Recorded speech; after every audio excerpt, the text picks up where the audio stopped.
Hello and welcome. I am Professor Amitabh Mattu and I am President of the Indian Association of International Studies and the host for a series of forthcoming conversations with leading thinkers of international relations from India who have made a difference. Our guest for the inaugural session of the Espresso Dialogues, as we call them, is the remarkable Professor Dr. Amrita Nalekar, one of the world's foremost scholars of international relations, and yet a remarkably rooted person. As they say in our text, Vidya Dadati Vinayam, knowledge brings humility. And Professor Nalekar symbolizes, personifies this Sanskrit saying. Professor Nalekar is currently the president of the German Institute for Global and Area Studies and professor of international relations. Amrita was elected recently to an honorary fellowship at Darwin College, Cambridge, making her the youngest honorary fellow in the history of that college. No small achievement. She is also a distinguished fellow of the International Association of International Studies, our very own association, and she has authored or edited 11 books and numerous, as academics testify, peer reviewed publications in the top journals in the field. Her most recent book has been published by Cambridge University Press, Poverty Narratives in International Trade Negotiations and Beyond, widely acclaimed, created a stir within the international relations community, and I'm amongst those who believe that it's one of the most important books to come out in IR in the last 5 years. Her previous books include, and that gives you a flavor of her Renaissance persona, is Bargaining with the Rising India, Lessons from the Mahabharata, and the Oxford Handbook on the World Trade Organization, amongst many others. And when I say that Professor Narlekar is someone who has achieved so much and yet she's rooted, her intellectual roots really lie in Oxford and Cambridge, but also my alma mater and the place where I spend a large part of my time, JNU. She studied and got a DPhil from Balliol, Oxford, and then was at JRF at St. John's College and spent 10 years as Cambridge as a lecturer and as reader before being appointed by Giga to be president of this formidable think tank in Germany. She is the youngest person to hold this office and also the first woman and the first non German. Remarkable. And when she is not writing and managing Giga, you can often see her do academic presentations, engage with policymakers, including with her own External Affairs Minister Dr. Jaishankar, who incidentally is also an alumnus of SIS and JNU. Amrita, remarkable achievements, remarkable career. And this goes back to the time that we met when you were a master's student at JNU, where not only did you top JNU, but also the entrance exam for SIS. Tell us a little, since you're beginning with roots, about your JNU experience, the highs, the lows, the ideals, the good, bad, and the ugly. Well, thank you very much, Professor Matu, dear Amitabh.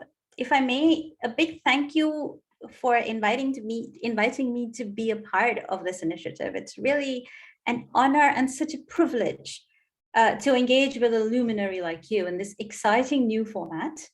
And thank you to Pooja for taking charge of the organization with so much commitment. And thank you to all our audience today, our IR enthusiasts and old friends and new for joining us today. And that was a very, very kind, very generous introduction. So JNU, the good, the bad, the ugly, there was really no ugly. JNU for me was a place, it was a place that really celebrated excellence. And it was perhaps the first time in my life, maybe even the only time in my life thus far, where people did not care what one looked like, whether one was rich or poor, one's gender did not matter, one's accent did not matter. All that mattered was the power of one's ideas. And it was also a very happy time for me. I had learned to drive, and I remember going there for the first time with my dad. And at every level, from the staff who was helping with the registrations and giving directions, to the professors one happened to run into, everyone we met, they knew my name from the entrance exam, that they took so much interest. And they knew that I had come first in that all India competition. And they were proud of what I had done. And I was really moved. So the day I arrived at JNU, I was really moved by this very, very special combination that I saw in an institution, a warmth and friendliness accompanied by this celebration of achievement. So that's day one, right? I haven't even started studying. I'm just there for the registration, and I'm so impressed. And then I took all these courses and a whole new world opened up. I loved the IR courses. I loved the econ courses. I loved how one could experiment with new ideas. I loved how the system rewarded out of the box thinking. It encouraged one to think out of silos. I loved the robust and rigorous exam system. And if I may say so, it was an extraordinary privilege to be able to study with professors like yourself, your brilliant intellectual teachings, but also the importance that you attach to values. So not only when I was in JNU, I learned not only from your knowledge, but also your wisdom. So I'd been to other great institutions before I came to JNU, and then I went on to Oxford and Cambridge, but really nothing compared to the kindness of some SIS professors and the culture of creativity, originality, excellence that they fostered. So I owe a lot to you.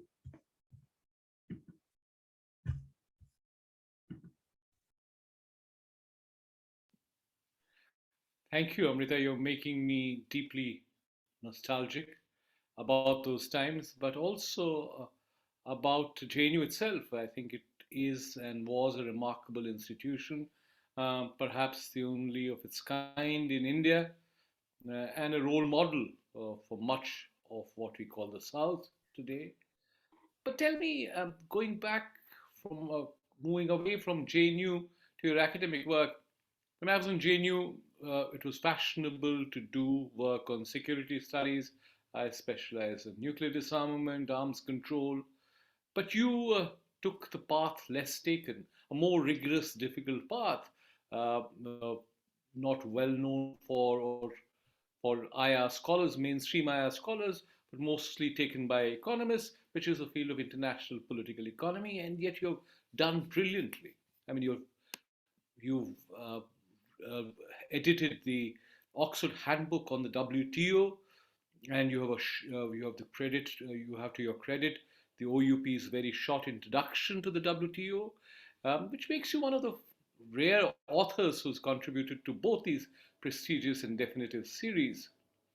What prompted you to work on international political economy and specifically on trade issues? So, I mean, I have to confess the temptation to go into security studies because of you was very strong. And I hope I hope that you're pleased that now my work is taking me into geoeconomics, right? Where those silos of trade and security are breaking down. But going back to your question, why trade? Why trade politics? And for a whole lot of reasons, actually. A big one was that I was interested in questions of cooperation. And my econ courses at JNU had shown me that trade was supposed to be a positive sum game. So trade should have been an easy test case for seeing cooperation. And in fact, trade politics was and continues to be deeply divisive. This was an interesting puzzle that got me quite excited. Here's an area where we're supposed to be seeing cooperation, we're not. Why? Especially like in an supposedly easy area, then if it's so hard here, of course it's going to be harder in other areas of high politics. So I started working on interstate bargaining coalitions, a mechanism of external balancing through which developing countries try to empower themselves, sometimes quite effectively. I also got into questions of domestic political economy. So how institutions, interests, and ideas align and affect the politics of trade. And I got into questions of institutional design. So structures, but also formal and informal rules of decision making. And this then opened up an array of questions of multilateralism, global governance for me to play with. Questions that were exciting for theory building, and they also had potentially important implications for practice and policy. So I continue to be very interested in, and I continue to work on trade in the narrow sense of trade. But for me, it's also been an entry into a whole lot of other relevant areas. In fact, that's the next question I was going to ask you, and I'll come back to trade in a little while. But the fact that you really have this wide canvas, and it's not just that you have the spread, but the depth. So you're not really spreading yourself thin, but you bring the same degree of rigor and out of the box thinking on a wide range of issues like negotiations, global governance, foreign policy, geoeconomics, rising powers. You and I have contributed together on op-eds on the pandemic, on various other issues. Is there a common thread that you think ties your all these uh, ostensibly diverse interests together? So you're right, it is at first glance a spectrum of topics, but they are united, I would say, by one thread. And through most of my research, I seek to reveal the agency and trace the mechanisms that seemingly powerless actors exercise. So the problematic of weak, strong bargaining, for example, this is an area that has engaged me for many years. How do the weak bargain with the strong? And this question acquires even more relevance today as we enter a world where the possibilities of weaponized interdependence are expanded. So, for example, in my invited contribution to a Brookings project that was edited by Dan Dresner, Henry Farrell, and Abe Newman, my contribution focused on the agency that the Global South exercises in a world of weaponized interdependence.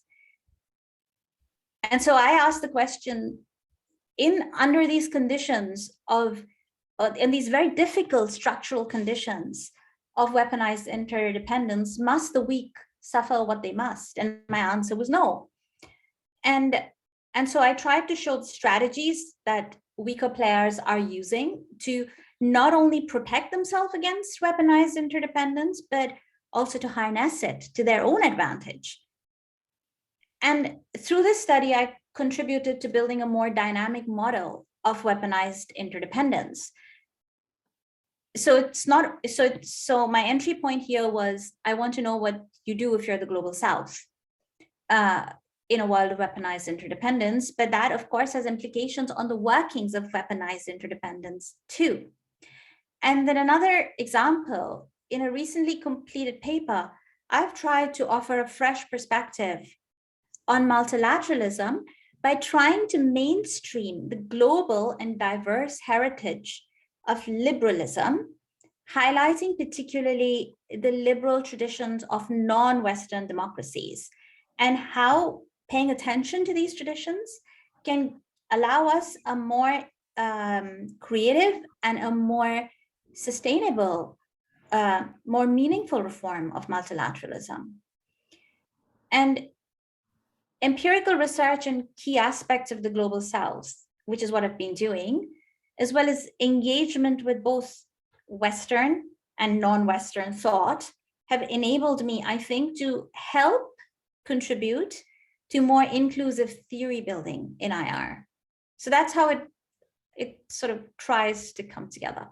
I think it's remarkable that in some ways you've sitting in, as it were, the center, you brought a great sensitivity to subaltern thinking, not in a cliched way, but really recovered and reimagined and asserted thinking from the South and bringing perspectives on the South which are really unique. And I was tremendously impressed by your book on poverty narratives and power paradoxes in international trade negotiations and beyond. It combines the best way of writing any academic work, which is combination of scholarly analysis, fresh theoretical insights, and empirical foundations. Uh, can you quickly tell us a little about the main arguments of this book? Because I think it's such an important book that for any IR community, our epistemic community, it's important to highlight those arguments. Yeah, well, thank you very much for the kind words about the book. So in this book, I study a paradox, and I argue that powerlessness has in fact emerged as a political tool in international negotiation. And what I argue is that effective and persuasive narratives about poverty are bringing about a fundamental transformation of powerlessness itself into a source of power. And I focus specifically on behaviors and outcomes in one polarizing area of bargaining, trade. But then I also illustrate wider applications of the argument in other settings across a range of issue areas, including climate change. And the empirical cases reveal some inspiring examples of agency and empowerment for the hitherto marginalized and excluded. And so if you see from the book cover, you have the pawn throwing the shadow of a queen, right? It's a very heartening story, I think, of empowerment. But then I go on to also show in the book that that you also have overuse and misuse of these same poverty narratives, right? Overuse sometimes by the poor themselves and misuse by rich countries. Most of the analysis is at the state level, so by poor countries and rich countries. And then I go on to show how poverty narratives are a very powerful weapon. And using such narratives can be a winning strategy in many international negotiations, but repeated misapplication risks blunting this weapon. And institutional safeguards have proven inadequate. And this is a huge problem for the system at large, but especially from the perspective of poorer countries, which these narratives were empowering. And so one of the contributions that the book makes is on the directions and limits of institutional solutions to global governance. And another interesting contribution is on the life cycles of narratives. So how do narratives emerge? What makes winning narratives? How do narratives change in the hands of different actors? How do they dissipate? And then some interesting policy implications emerge on how winning and sustainable narratives can be constructed. Yeah, I think would you regard this book as perhaps your most remarkable contribution on in the field of international trade and political economy more generally? And and a secondary uh, question that flows from that is: have your views, in some ways, from the time that you were a student at JNU to Cambridge, to Oxford and Cambridge, and then in Hamburg, have how have your views evolved in terms of your understanding of the international political economy, but also particularly trade, in terms of the focus on weaponized interdependence? How has that changed over time and over in terms of your scholarship? Um, okay, so to the first question, is this sort of my most, how did you describe it? Remarkable, original? What, how did sort of contribution? I thought your remarkable contribution, yeah.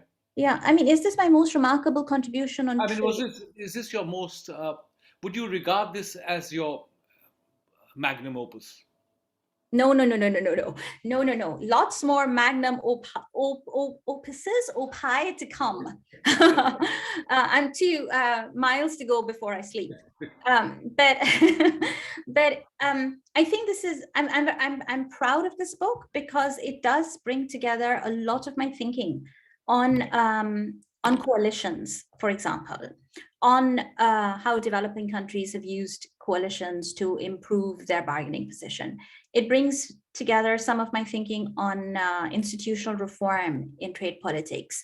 What are the problems with consensus-based decision making?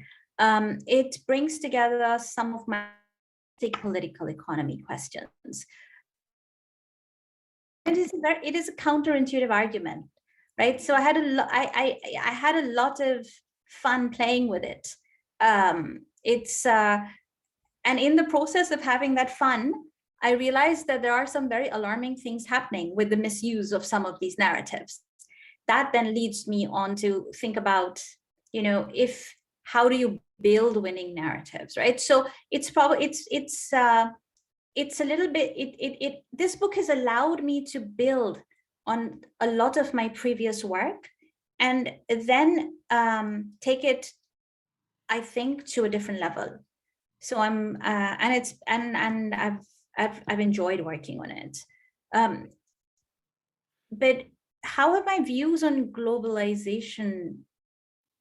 Does that answer your question more or less, the first one? I think it does. I must, however, intervene and say that usually in mathematics or music, Mozart at the age of 4 recognized it as a great talent. Or more recently, the person who I've been greatly inspired by was this Iranian mathematician. She died very recently, Mariam Mirzakhani. She was absolutely phenomenal mathematician, and she uh, uh, was won the Fields Medal at the youngest age possible. So in mathematics and music, you think of prodigious talent, but in international relations, you often don't.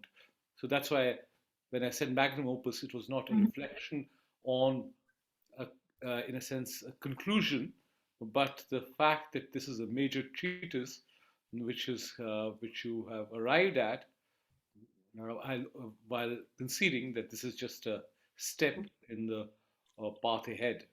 But I mean, your talent is certainly remarkable and prodigious and scholarly and rigorous in a way that we don't often appreciate in the social sciences. But the real other question which I did ask you was, as a student in JNU, there is a certain JNU brings you, in, and in some ways, our conversation today is really about your scholarship, but also your sensitivity uh, to India, to Indian thought, and a deep connection with India, civilizationally, culturally, in terms of its values. Um, uh, so, did has from your evolution as a scholar and also in your views on globalization, from that student in JNU to Cambridge and Oxford, and then to this hugely impressive leadership role in Germany. Yeah. Um, so let me talk a little bit about globalization and how my views have changed on that first, and and the story about the connection with India and values. Maybe we can pick up that in a Yeah. short while, because that has been very much a personal journey as well. It's an intellectual one, but also a personal one. And that's going to Uh, be the next question. So you're free sure. to disregard that right now and just speak. Okay. Okay. So globalization, right? And so yes, my views have changed in two important ways. So the first one, I had always assumed that the benefits of globalization were obvious to everyone, right? Or at least they should be. And that would have been my position if you had spoken to me, I don't know, 10 years ago, right? 12 years ago. I would have said, but you know, globalization works. I mean, yes, there are problems of domestic politics and there are problems of redistributing the gains of globalization. But at an aggregate level, the system works, is how I would have described it. Now, if you had asked me about why are people protesting, I would have said, well, you know, the system works at the international level. There are huge domestic problems, but that's not the problem of the WTO. It's not the problem of the guys sitting in Geneva.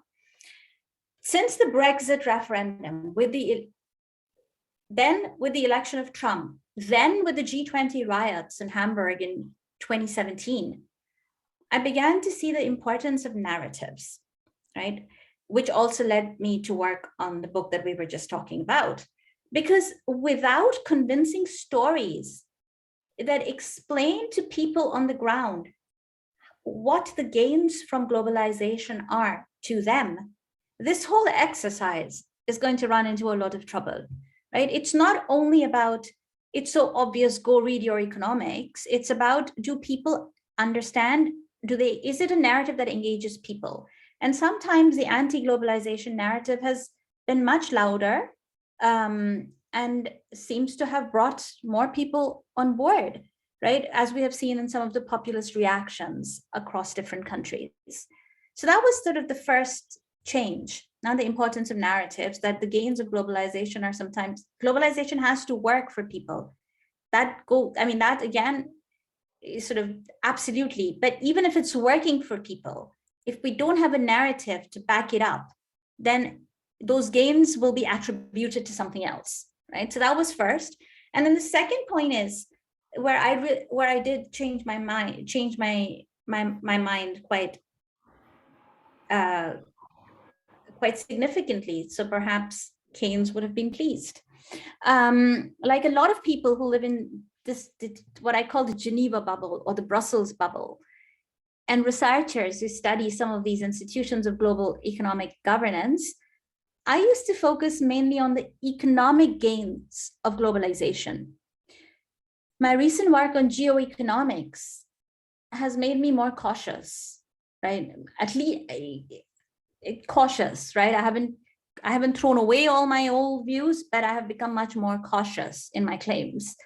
And it's become increasingly obvious to me that rampant hyperglobalization is no longer sustainable, right? And people have been saying that for example, for environmental reasons.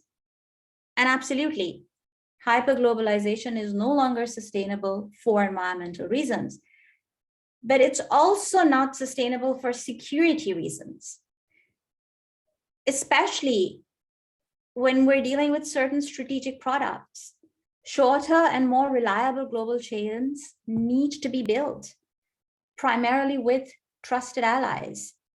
And this will likely result in some economic pain, but also, importantly, in some security gain. And if my argument is right, this has huge implications for alliances, for trade flows, for international organizations, for linkages across security and economics. So that means there's more opportunity for you and me to do more work together. Exactly. But let me just now move from the mainstream field of IR and IPE to something that also binds us together. I learned the story of the Mahabharata from my grandmother. Every morning, not a morning, she was a late night person. So every evening, she would tell us about some story from the Mahabharata, not in a kind of chronological fashion, but that was inspirational. And I went back to the Mahabharata again and again. But you brought a new scholarship to your understanding of the Mahabharata in terms of actually writing a book in collaboration with, again, extraordinary mother and scholar, Dr. Aruna Narlekar. And the book is Bargaining with the Rising India, Lessons from the Mahabharata. Similarly, um, you've been doing this uh, Sanskrit videos on Twitter, which has won you wide acclaim from a large group of people. Of course, Germany with Max Muller and others had a tradition of wanting to understand India, but that's a different historical genre. But where does this interest from Sanskrit stem from? And particularly in terms of your fluency, in terms of your knowledge, in terms of your scholarship, I mean, you generally would not have thought that someone who's working on international political economy would be driven by Sanskrit philosophy as much as you have demonstrated. Well, and thank you for mentioning the book with my mother. It's a piece of work that really did take me outside of my comfort zone. And I learned so much in the process. And in some ways, it is one of the most creative projects that I have been involved in because it brings together literature and international relations, and not just sort of recent literature, but an ancient Indian epic, a Sanskrit epic. But and this interest in Sanskrit I actually owe entirely to my parents and my maternal grandparents.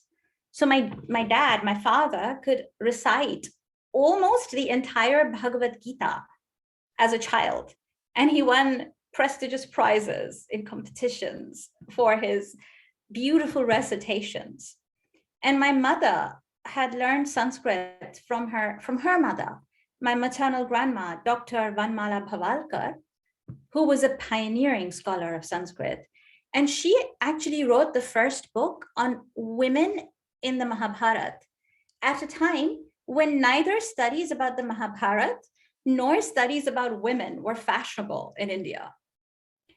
And so I had all this exposure to thinking on the Mahabharata, and it was not just exposure, right?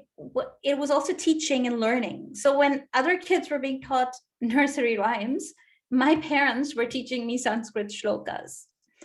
And Sanskrit became a living language for me when I was growing up. So my maternal grandma and I would write letters to each other in Sanskrit. Right? So it was a language that we loved the grammar, we loved the structure, we loved the literature. Right? It was fantastic, and that's what got me excited about the Mahabharata. Yeah, that's remarkable. My grandmother never had any formal education. I don't know whether she knew the whole Bhagavad Gita or the Mahabharata backwards, but she could recite shlokas from the Bhagavad Gita Mhm. again and again, and she had an appropriate shloka for any kind of moral dilemma that you faced at any moment. Uh, and I remember so many shlokas from memory only because of that contact that we had with her every evening. Uh, so before I ask you for what is your favorite Sanskrit shlok, I thought I'll have it played. My favorite shloka, which is really a very, in some ways, a common, popular shloka. It's a Shanti mantra from the first hymn of the Isha Upanishad. But it's remarkable because I think Gandhi said it that if all the scriptures, if all the texts of Hindu philosophy were to be erased and you just had uh, just this one hymn from the Isha Upanishad survive, that would capture the essence of Hinduism. And Adi Shankara, in some ways, had said that much, much earlier. So if I could request Pooja to play that hymn. Madah Purnamidam Purnat Purnamudachyate Purnasya Purnamadaya Purnamevavashishyate. Om Shanti Shanti Shanti. From perfection is born perfection.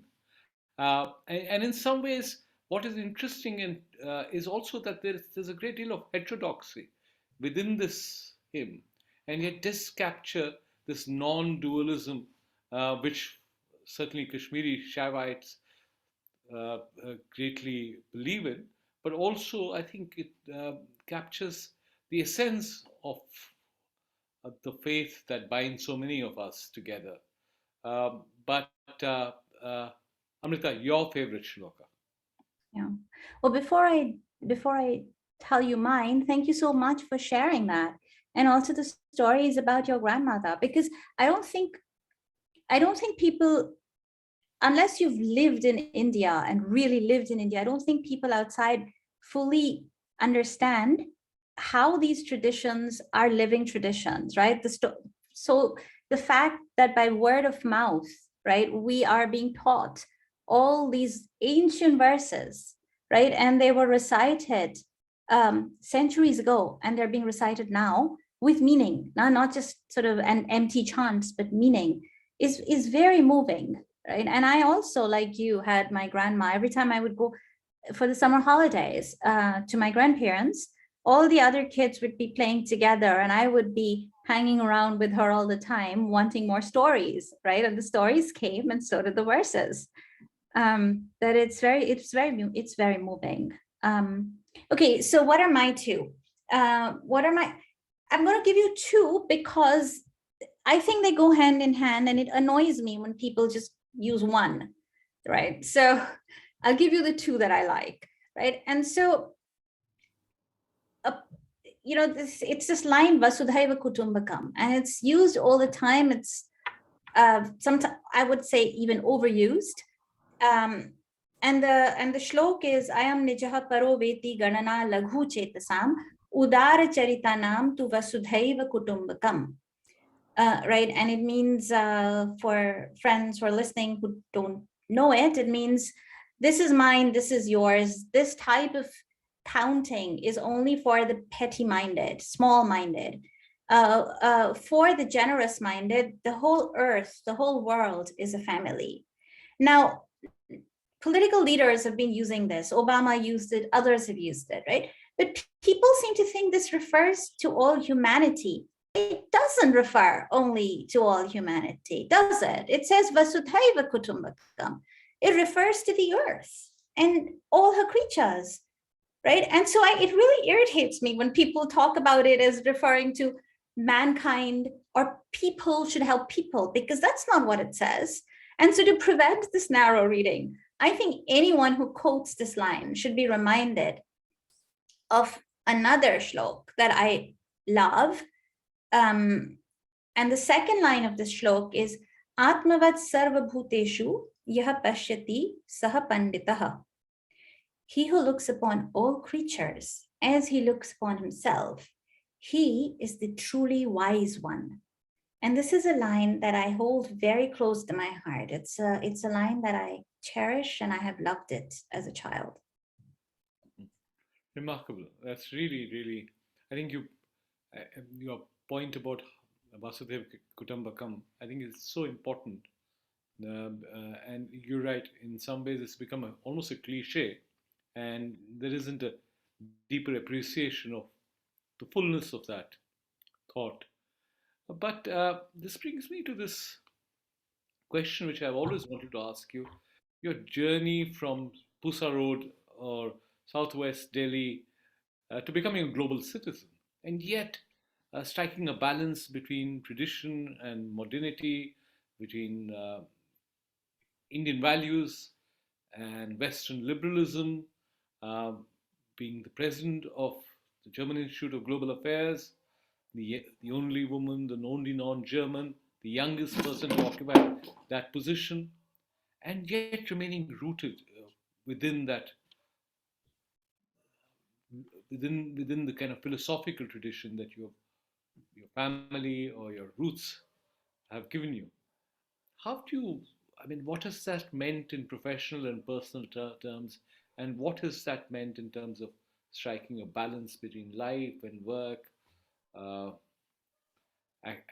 academia and professionalism, in terms of your thinking and in terms of your policy prescriptions?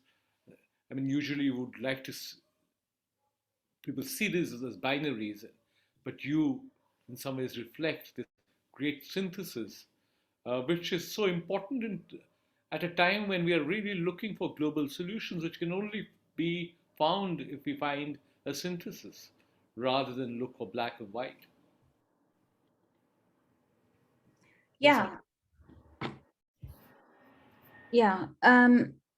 So when I started out, right, the world was sort of very clear cut. I won a scholarship to go to Balliol, Oxford. That's what I was supposed to do. That was what I was expected to do. So I did. And then I got a junior research fellowship at Johns in Oxford. Then I had a permanent position in Cambridge. And I was very happy about this career trajectory, right? I was happy for it. I was grateful for it. It gave good exposure to my work. It opened some doors. Everything was fine. And I still have friends in Oxbridge. I love Darwin College. I think it's the most magical and creative corner of Cambridge by far.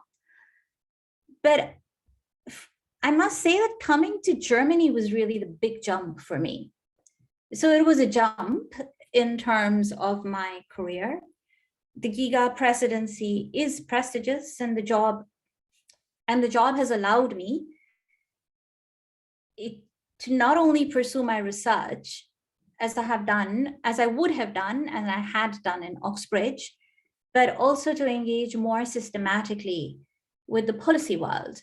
But as you asked me about my personal journey, here's what was really surprising and interesting, and it's taken me a while. It's taken me a while to recognize this. It was actually only after coming to Germany that I really began to embrace the mix of cultures that I have been fortunate enough to belong to. So Germany in some ways is really different from the UK and India. And UK and India have some important similarities, but of course also a complicated and uneasy history of colonialism. Germany also has its own share of problems. Plus, as you know yourself, it's seldom easy to be a foreigner anywhere. But a wonderful turning point came for me in 2018 when I was invited to travel with the federal president of Germany on his state visit to India. And for the first time, after having spent years caught up between the complicated histories of the UK and India, I suddenly found acceptance in my home country, India, at the same time as my adopted country, Germany. And this is something that I had never felt before. And there is a really beautiful picture, a photograph that captures that moment when President Steinmeier introduced me to Rashtrapati Kovind. And you see the pride in the eyes of both these heads of state. And this was a very moving moment for me to realize that I really did have two homes. And so, for instance, had I still been in the UK, I probably would not be making the Sanskrit Hindi videos that I do now, which you, sir, but also some of you in the audience, friends in the audience, engage with so kindly and so enthusiastically. I probably wouldn't have been doing that if I were still in the UK. I would have kept trying to fit in. Whereas in Germany, there is genuine interest in India. There's a curiosity about India. And I feel I can do something good to promote the relationship.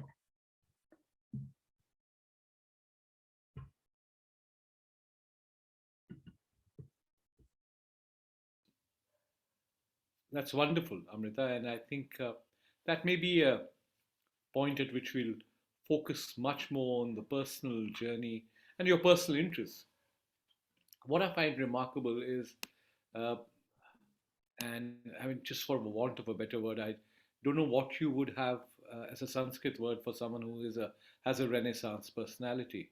I'm sure there is a more appropriate word to describe someone who excels at different fields, has different interests, but is not a jack of all trades, but really a master of all of them.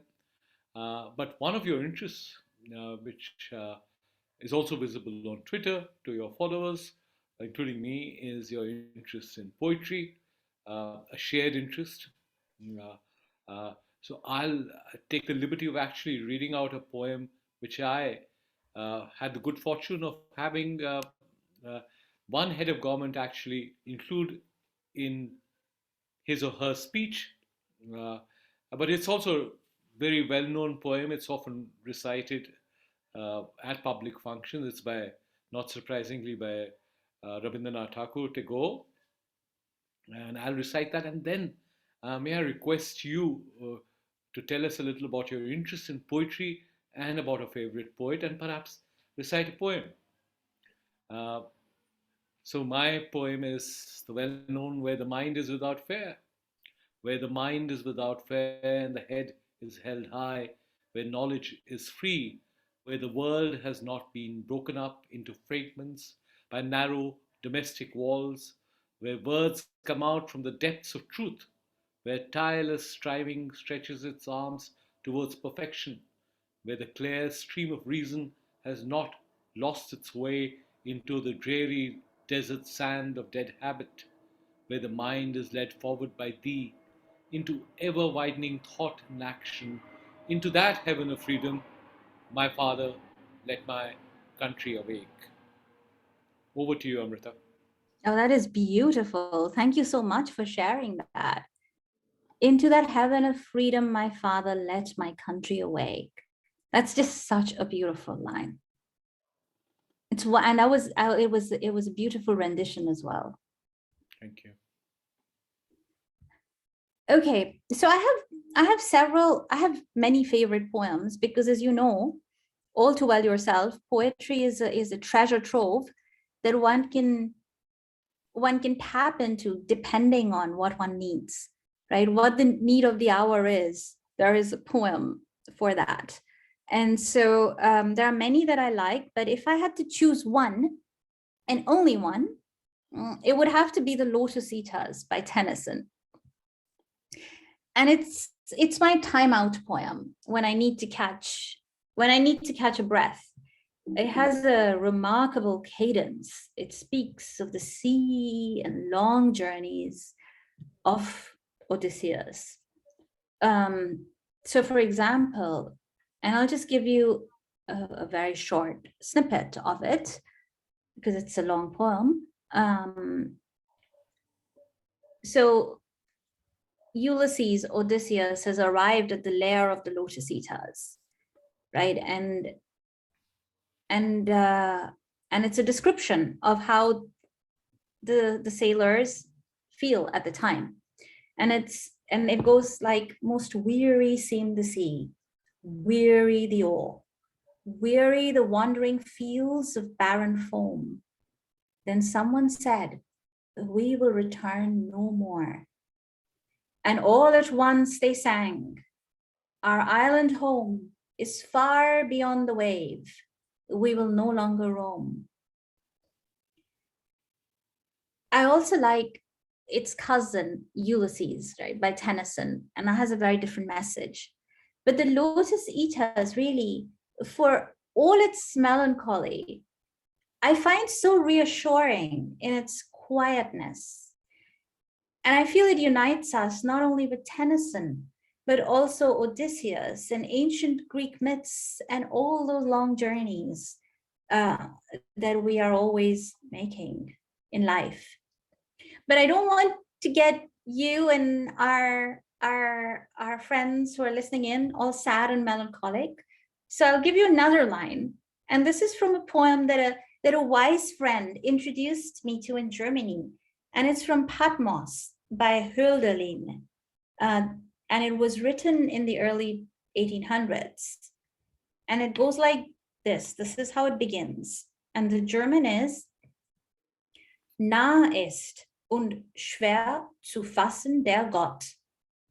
Wo aber Gefahr ist, wächst das Rettende auch. And that means God is near. Nah ist und schwer zu fassen der Gott. God is near, but difficult to understand. And then comes this amazing line: Wo aber Gefahr ist, wächst das Rettende auch. Where there is danger, there also grows the rescue. And in my view, these are beautiful lines, full of hope, especially so during these difficult times of the pandemic. Beautiful. Absolutely beautiful, powerful, inspiring from the Lotus Eaters. And I mean, just shows a remarkable felicity with language. I mean, I think it's fantastic. I mean, I can't speak or understand German with fluency, but at least uh, from what I hear, I think it's absolutely brilliant that you can make this transition from Sanskrit to German with such ease, almost seamlessly. Rita, do you remember the Yaksha Yudhishthira Samvad? In, I thought we'll now move on to kind of a rapid fire mode and a few serious questions and a few light ones. Uh, First is, what's your favorite story from the Mahabharata and why? And then I'll also play a poem describing my favorite incident in the Mahabharata, or not my favorite, but one really powerful incident from the Mahabharata. I'll play that short audio again. Okay, cool. I wonder if they'll turn out to be the same. That would be funny. But yeah, okay, favorite story from the Mahabharata. There are so many, right? But a particular favorite for me is about Yudhishthir and the dog, right? And this is the story about how Yudhishthir declines heaven when he is told that a faithful dog who has stood by him through thick and thin will be denied entry. And then in fact, the dog then turns out to be Dharma himself, who is Yudhishthir's father, who is testing Yudhishthir. And Yudhishthir is rewarded with a place with the celestials in heaven. But I love this story because it embraces this idea of all creatures and looking after, loving all creatures, and not having discrimination amongst ranks of species, and that life is to be valued, right? And it's about loyalty, and it's about standing up for something you believe in. So I really like the story. Great. I must say that my story is less remarkable than yours.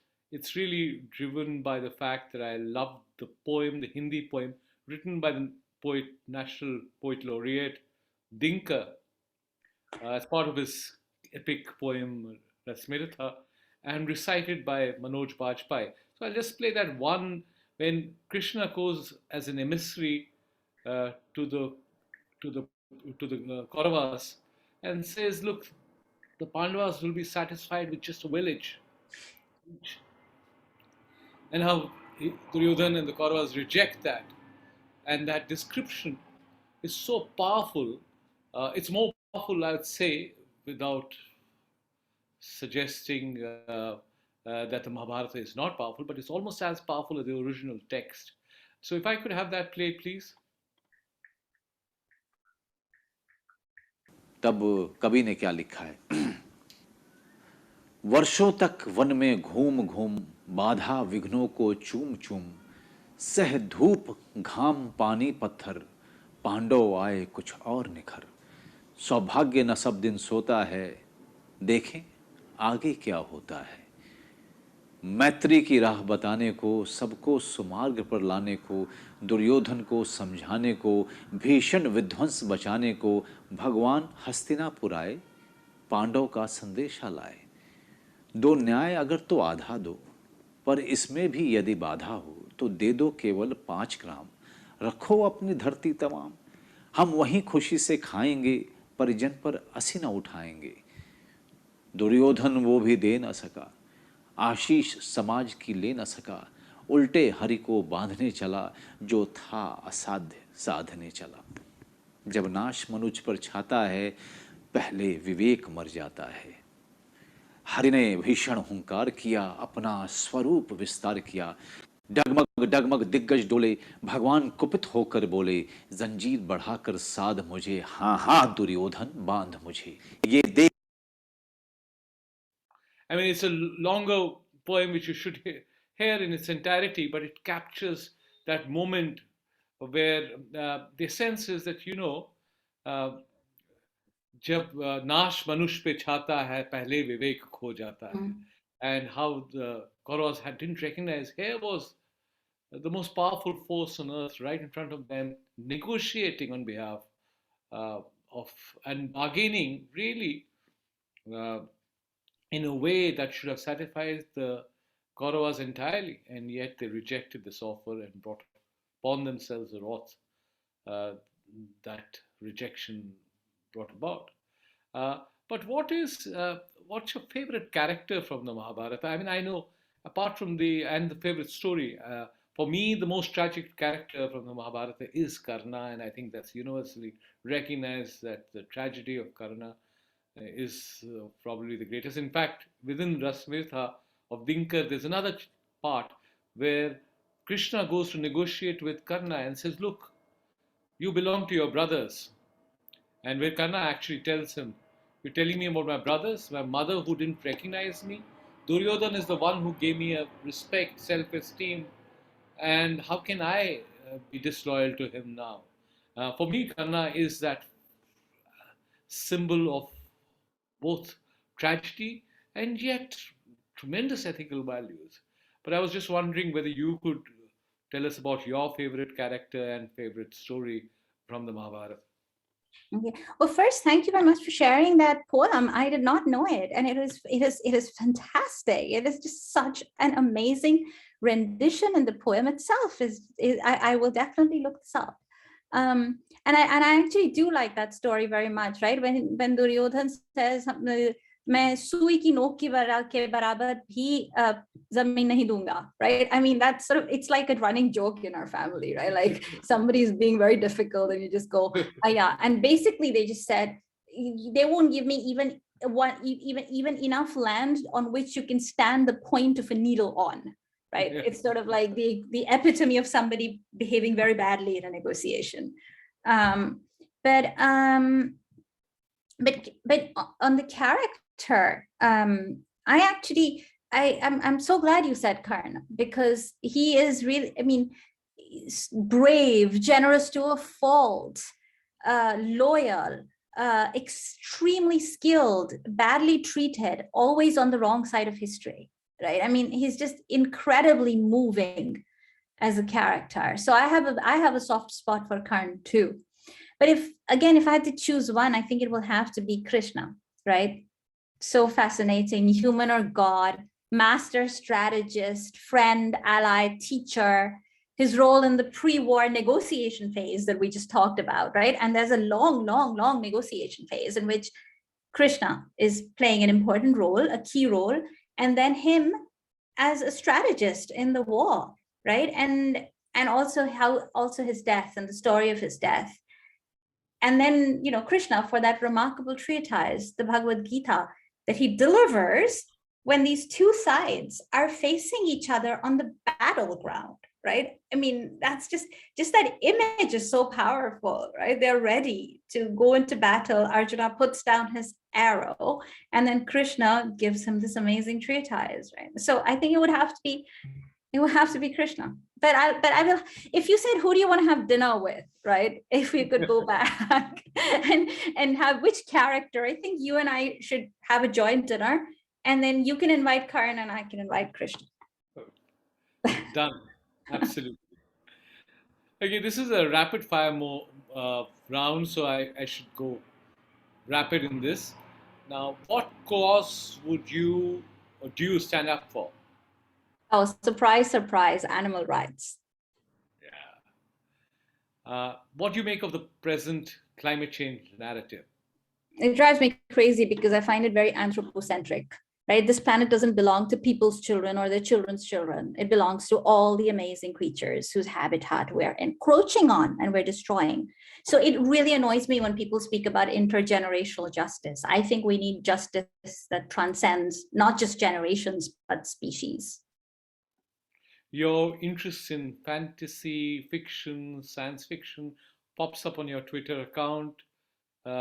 So, Harry Potter and Hogwarts, which house? I'm actually not very good on science fiction, but fantasy I will readily answer. Hogwarts, I always thought I would be Ravenclaw, but in fact, I am Gryffindor. Ah, and which race from Lord of the Rings? Has to be elves, not because I'm laying any claims to being wise or fair, but because I'm always talking about going to the Grey Havens. And finally, who's your favorite author? Woodhouse. P.G. Ah, Woodhouse, absolutely brilliant. And not only for the well-known Jeeves stories, right, but Blandings and Malina and drones and golfing and all the other stories. I just and love it. also the school stories are remarkable as well. Yeah, Some of the yeah. school stories. We now go to some of the crowdsourced questions, and then we'll open it up for the audience. We've already 1 hour. It feels like we've done only 6 minutes, but we have Zitni Vatal asking you, the personal and the political are interspersed, then why do we consciously attempt to create watertight compartments to separate the two? In other words, the personal is the political. Uh, Yeah. Sydney, I see where Sydney is coming from, right? I do see where she's coming from. But I think let me say I understand the separation, right? And the separation is for two reasons. You can have terrible human beings who produce amazing intellectual work or amazing art. And so should we just disregard their work because they were terrible people? And I would say not. And second, also because sometimes our work is so closely bound up with who we are uh, that we have to make quite a conscious effort to keep the two separate, right? Especially in academia. We think of our projects all the time, we dream about them, we work all the time on our books, on our writings. And if we didn't separate the personal from the study of politics in this case, it would be very difficult to accept the critique that one needs for one's writings. And we would just lose too many opportunities to allow one to improve one's own work. But what's your take on this, Amitabh? I agree with you that in an ideal world, you wouldn't want to separate the personal and the political, but for exactly the reasons that you pointed out, that sometimes you have extremely difficult personal people produce such great professional work uh, that you it's there's often compartments that and it's not a product of their personal journeys. In an ideal world, I think the personal and the professional should mesh and should be in harmony, but it doesn't happen that way. So I still would put them not in watertight compartments, but certainly in compartments that are permeable, but still separately. Uh, Soumya Avasthi says that she loves your videos, Sanskrit videos, and she knows your interest in the Bhagavad Gita. Uh, uh, and she wants to ask you which verse that you follow in daily life. Okay, thank you very much, Soumya. Uh, I have to say, I love the entire series of verses on the qualities of the sthita pragyaha from the Bhagavad Gita. And these are high ideals that I try to aspire to, even though I'm very, very, very far from achieving them. But the one that I'm especially taken by at the moment is one that my dad reminded me of, and it's Swadharmo Nidhanam Shreyaha Paradharmo Bhayavaha. And it means it is better to even die doing one's own duty. One should stay clear of adopting someone else's duty. And it doesn't mean that you don't put yourself out of your comfort zone, but it does mean that you don't just rush into other people's roles because they expect you to. It means stay true to your path. And I find that very useful.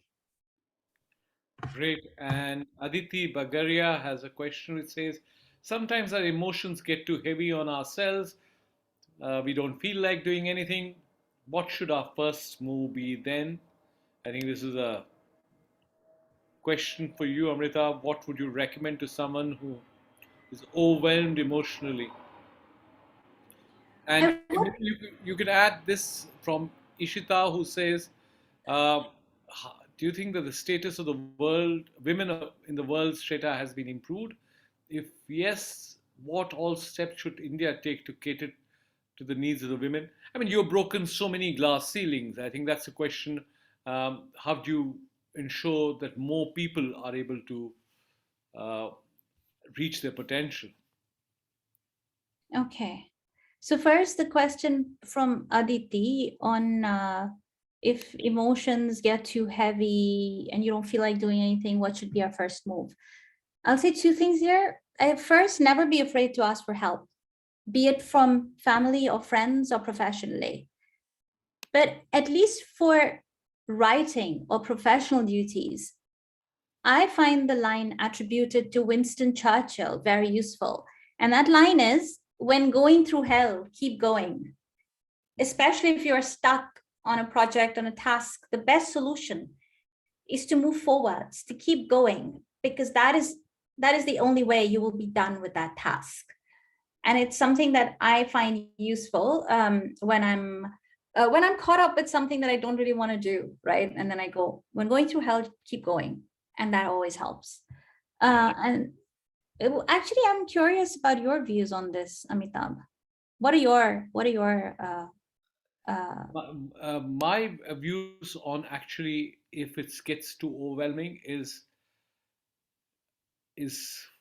three things. One is a clinical distance, which means never react without sleeping over it, which is a simple, straightforward strategy which I often adopt. Second, which is meditate. And third, read through everything that you think has gone wrong. And read doesn't mean textually, but in terms of the narrative. Often, more often than not, you come out with a out of the box solution or an idea that you hadn't thought of. But never react impulsively. That's the first lesson that someone taught me, which is no matter how angry you are, no matter how upset you are, no matter how you think the situation is far beyond your emotional tools, your analytical tools, sleep over it. Uh, Meditate over the problem. Go back and read through what happened, and eventually it'll surprise you. Your capacities, the inherent capacity of the human brain and your experience, and especially if you do it in good faith, will arrive at a solution which you hadn't thought of in the first place. And your emotions won't overwhelm you. Uh, it's something that I have tested and it's worked for me. That's really helpful. So, I mean, I think that's useful for all of us. I mean, not just Aditi. So thank you for sharing that.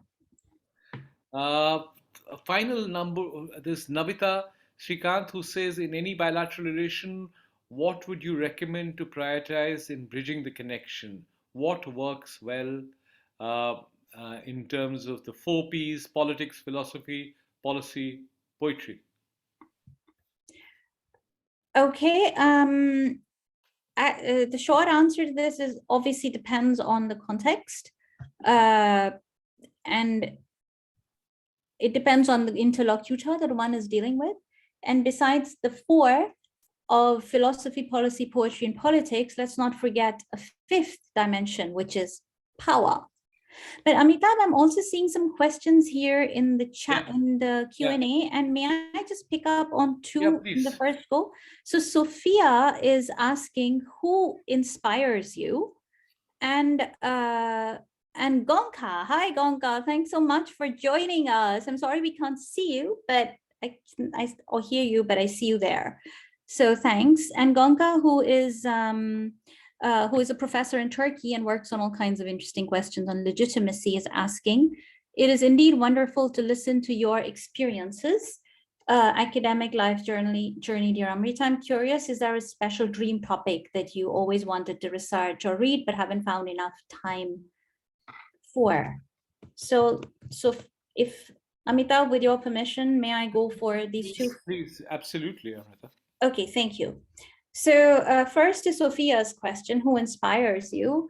And there, like, it's my parents. I mean, I have lots of other inspirations too, like my teachers. I'm speaking with one of them right now, my former teachers. Amitabh is one of the inspirations, but who has always inspired me? It's my parents, right? My dad, Anant Narlikar, and my mom, Aruna Narlikar. They're both very different people, and they're both incredibly kind people. Incredibly intelligent, incredibly kind. So my mom is actually like, she's my role model. I keep getting asked, who's your role model? So my mom's my role model.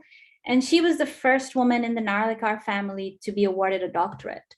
And she's the person who cultivated my interest in language and writing. And she's an all-rounder, she's a polymath. She publishes in 3 different languages.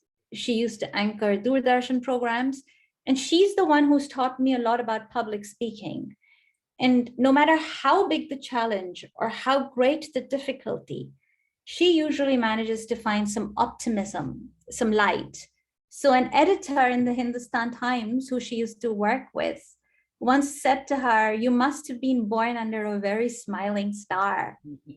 And this is an apt description.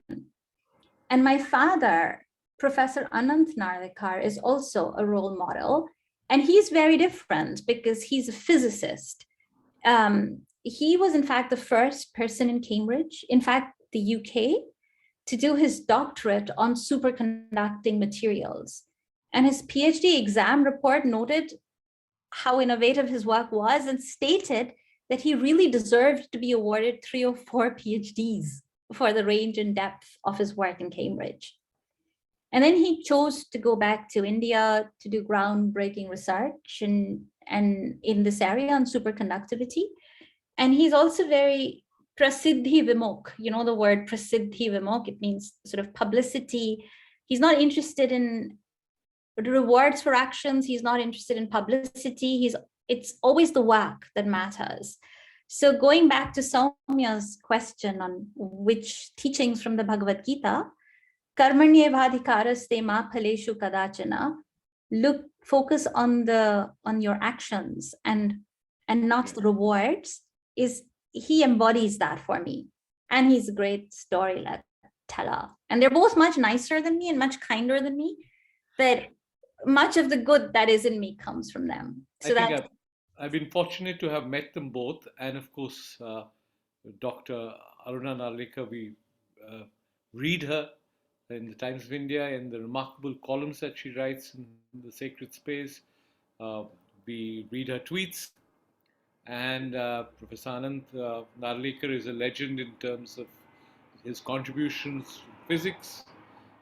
But I agree, in some ways, it's doing your duty or doing your dharma and not looking for the fruits of action is also very instrumentally. I mean, it's an expressive goal within the context in which Krishna gives that lesson to Arjuna. But for me, it's very instrumental. That's the only way in which you can stay happy and positive. If you're constantly transactional, if you're constantly looking for that, have that consequentialist view of all actions, that this should bring me something, you'll be always unhappy.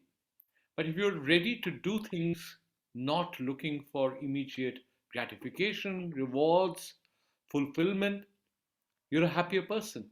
I found that that is in some ways a mantra for good, just good, happy living on a daily basis.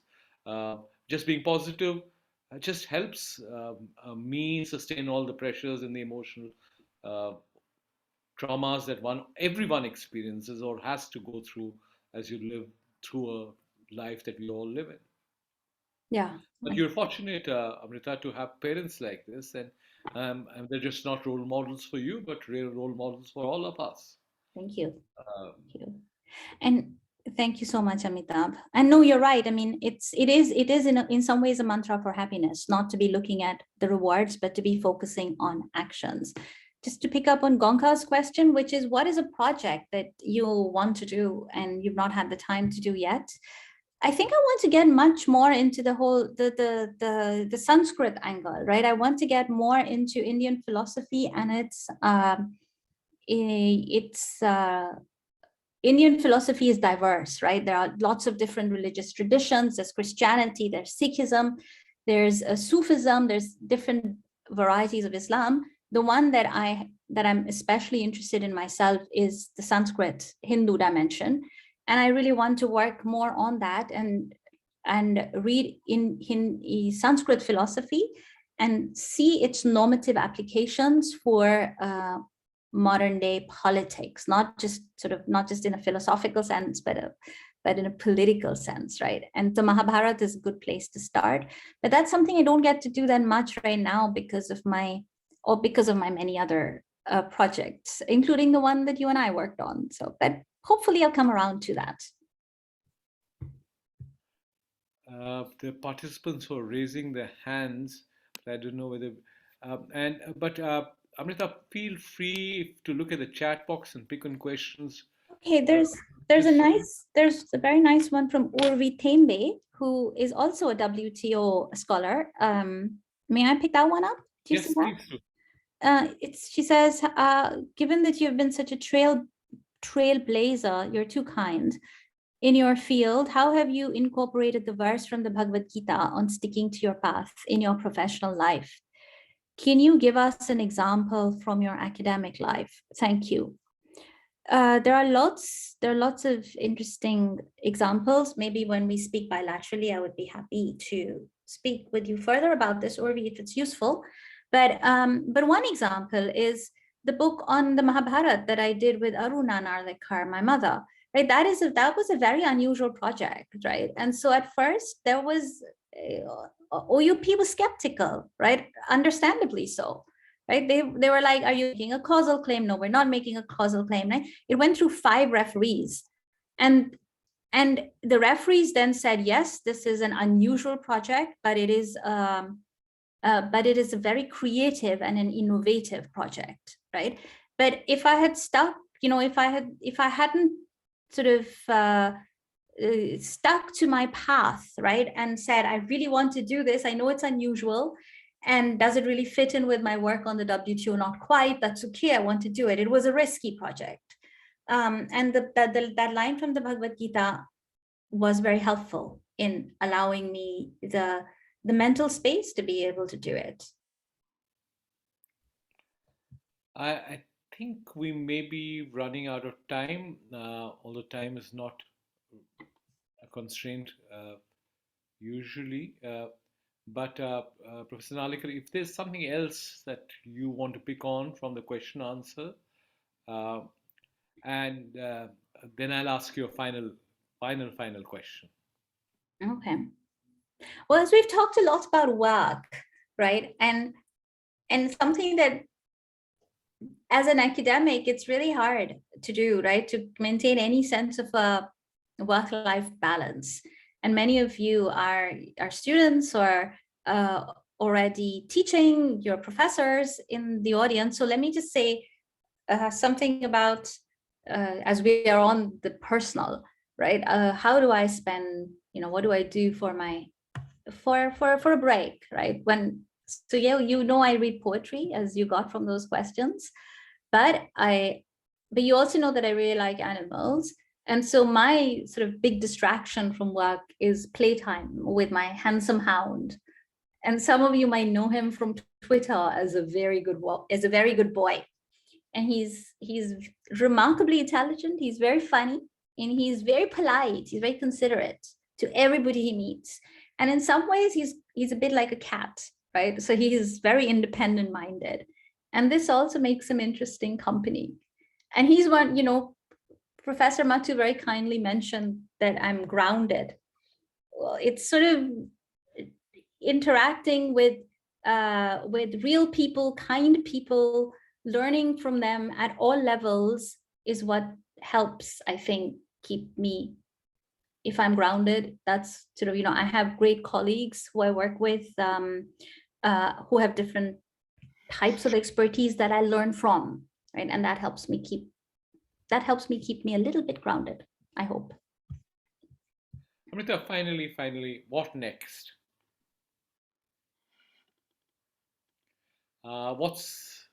What's the next challenge? What's the next big idea? What is there something that you aspire to doing which you haven't done so far? Is there a peak that is yet to be climbed? Oh, of course. Thank you. Many, of course. Many peaks to be climbed. There is a book project in the making, but I'm not going to talk about it right now. Shivani is asking about weaponized interdependence in the chat function. There's a lovely book by if you just Google Dan Dresner, Henry Farrell, Abe Newman, weaponized interdependence. It came out with Brookings. You'll be able to read about the theory and some of its applications. It fits within the broad area of geoeconomics. So multilateralism, weaponized interdependence, narratives is what I work on. And I work on them because they're interesting theoretically, but also because of their policy implications. A new project is in the making. So I hope to come back to speak. Thank you, Amrita.